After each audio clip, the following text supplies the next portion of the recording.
欢迎来到 TGN Star News 频道，请订阅频道，所以大家不要错过当天最热门的新闻。我们今天的时事通讯包括以下内容：王鹤棣为沈月破坏节目规则，内娱男女明星不敢的友情，他们用了8年证明。在《亲爱的客栈2026》里，老板王鹤棣当着所有镜头和规则的面，公然作弊了。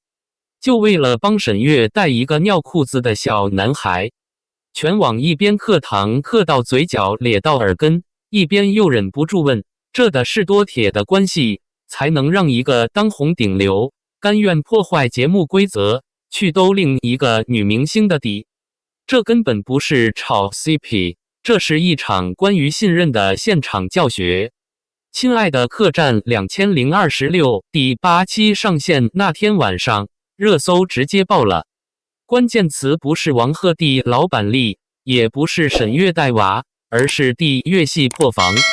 客栈搞了个1对1管家服务升级，沈月抽到的任务是照顾一对夫妻的小儿子。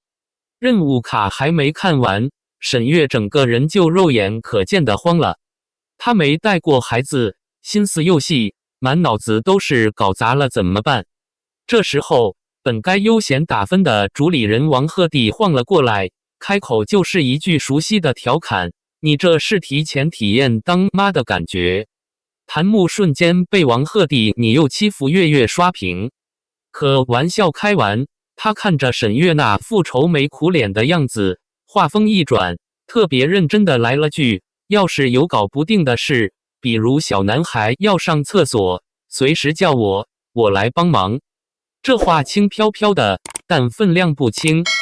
他这期是监督者，按规则根本不该插手。为了沈月，他主动把规则撕了个口子。更觉得在下期预告里，孩子真尿裤子了，沈月手忙脚乱，第一反应不是找工作人员，而是扯着嗓子大喊：王鹤棣！没有丝毫犹豫，像一种刻进骨子里的条件反射。一个敢毫无顾忌的喊，一个就真能毫无怨言的来。这种信任，在人人自危，生怕行差踏错的内娱，奢侈的像童话。很多人忘了，这种一个敢喊，一个敢硬的底气，不是天上掉下来的，他得用时间熬。时间的倒回2018年的夏天，新版《流星花园》开播，19岁的王鹤棣和22岁的沈月成了无数人青春里的菜市场 CP。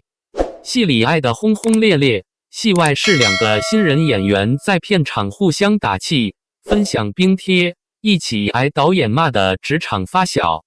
王鹤棣拍戏手指骨折硬撑着，沈月在寒冬里被冷水一遍遍浇。那种一起从零开始，在剧组盒饭和 NG 镜头里建立起来的革命友谊，比任何剧本都扎实。剧播完，2人走上了看似不同的路。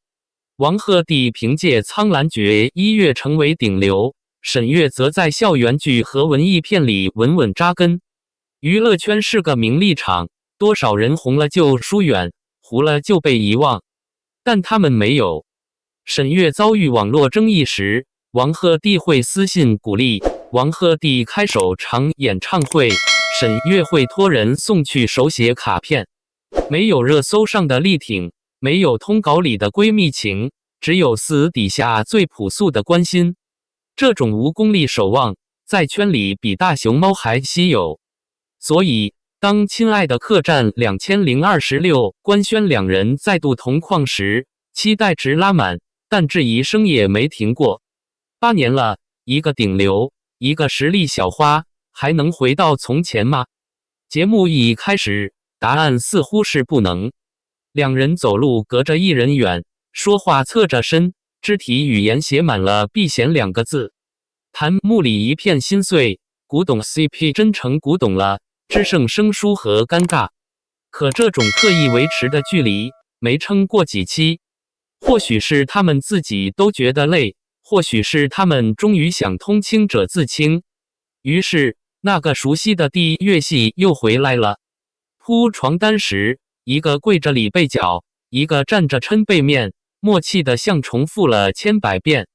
沈月讲冷笑话冷场，全场安静，只有王鹤棣拍桌大笑，还补一句：“他说什么都可爱。”沈月踩着凳子换灯泡，王鹤棣的手会下意识护在他腰后，动作和8年前道明寺护着山菜时一模一样。从刻意避嫌到坦然相处，中间隔着的是8年来彼此见证过的起落，是知道对方最不堪模样后的底气，是一种我们之间干干净净，不怕你们说的坦荡。沈月是什么性格？敏感、细腻，容易自我怀疑。节目里她因为觉得自己没做好，会偷偷躲起来哭。每次这种时候，王鹤棣不会说太多漂亮话，他只是走过去，坐在他旁边，轻轻拍拍他的背。他懂他的脆弱，所以用最安静的方式给他支撑。反过来，王鹤棣风风火火，有时粗枝大叶，沈月总能注意到他忽略的细节，默默帮他补上。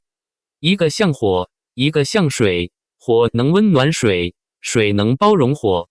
内娱的男女友谊太难了，稍微走近点就是绯闻，互动多一点就是炒作，多少真朋友被迫形同陌路。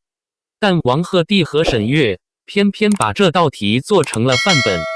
他们不搞暧昧拉扯，不刻意营销兄弟或闺蜜人设，他们的关系里有互损打闹的轻松，更有关键时刻毫不犹豫的托底。沈月可以毫无顾忌地吐槽王鹤棣发际线后移，王鹤棣也可以在狼人杀里想都不想就站起来说：“我替他说。”双引号。2026年3月，一次饭局上，徐志胜提起8年前的菜市场 CP， 沈月笑着接了一句：“我们都古董 CP 了。”一句自嘲，云淡风轻。古董意味着陈旧吗？不，古董意味着经过时间洗礼，价值反而沉淀了下来。他们的感情就像那句老话：“君子之交淡如水。”不必时时沸腾，但你需要时，它永远是最解渴的那一杯。节目里，他们和众人一起徒手搭建起一个重达600斤、名为“亲爱的抱抱”的巨型艺术装置。当装置的心脏开始跳动，灯光亮起时，所有人激动拥抱。那一刻，“亲爱的”3个字有了最具体的形状。而王鹤棣和沈月之间那种无需拥抱也能传递的支撑感，或许就是“亲爱的”另一种更悠长的回响。